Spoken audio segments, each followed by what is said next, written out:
ભાવનગર જિલ્લાના મહુવા તાલુકામાં ફોરેસ્ટના ઉમેદવારો દ્વારા આવેદનપત્ર આપી ન્યાયની માંગ કરવામાં આવી છે।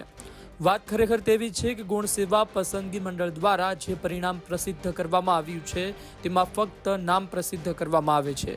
તેના બદલામાં દરેક ઉમેદવારના નોર્મલાઇઝેશન મેથડ પહેલા વાસ્તવિક માર્ક્સ કેટલા હતા અને નોર્મલાઇઝેશન મેથડ લાગુ કર્યા બાદ કોના કેટલા માર્ક્સ ઉમેરવામાં આવ્યા, કેટલા માર્ક્સ ઘટાડવામાં આવ્યા તેની દરેક માહિતી કેટેગરી વાઇઝ અને માર્ક્સ વાઇઝ પ્રસિદ્ધ કરવામાં આવે તેવી માંગ ઉઠી છે।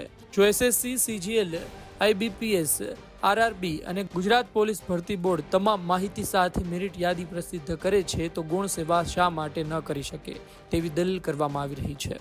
મહુવા સેવા સદન કચેરીમાં અમે એક આવેદન આપવા આવ્યા છીએ અને વનરક્ષકનું જે હાલ ટેમ્પરરી જે રિઝલ્ટ બહાર પાડેલું છે જેમાં 8 ગણા વિદ્યાર્થીઓને રિઝલ્ટ આપવામાં આવ્યું છે અને આ 8 ગણા વિદ્યાર્થીઓનું નોર્મલાઇઝેશન સાથેનું પરિણામ અને જે 1,70,000 જેટલા ઉમેદવારો જે પાસ થયેલા છે જેને 80+ માર્ક આવેલા છે એ ઉમેદવારોનું નોર્મલાઇઝેશન થયા પછીના માર્કનું પરિણામ જાહેર કરવામાં આવે એ બાબતે અમે મહુવા મામલતદાર કચેરીએ સાહેબશ્રીને એક આવેદન આપવા માટે આવ્યા છીએ।